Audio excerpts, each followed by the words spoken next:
Alright guys, in this video I'm going to show you what's inside the Skywind drone and the problems that I'm running into. So this thing here is connected to 4 motors. This is the main control board. Now what happens to it is quite simple.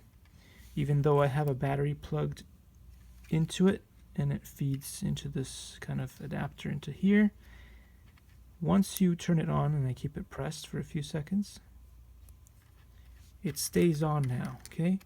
But the only reason it does stay on is because it's separated from this little machine here. And this machine here is the camera setup. So it has this big camera, the good one, and then this other camera, which is just for the sort of optical flow.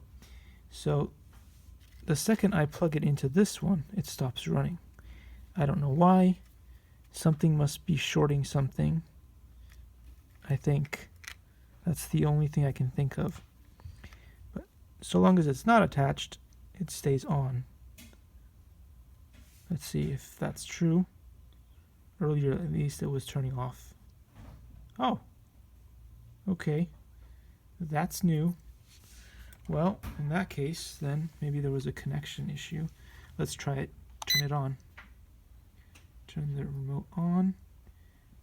Go like this. This should kind of bind it. And if it does bind, then that means it might actually work. But no.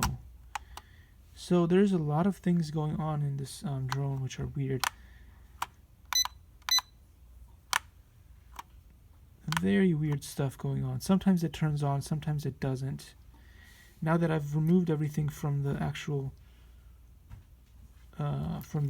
case, actual structure of the vehicle, it's staying on, which is, it's great, but it's weird and it's not allowing me to fly.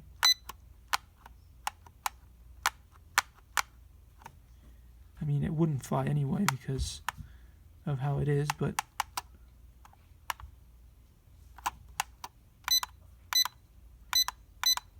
it's making all the noise from here and nothing is going on there, so I don't know what the deal is with all that, but I guess I'll let you know in the next video. That's where we are so far. Thanks for watching.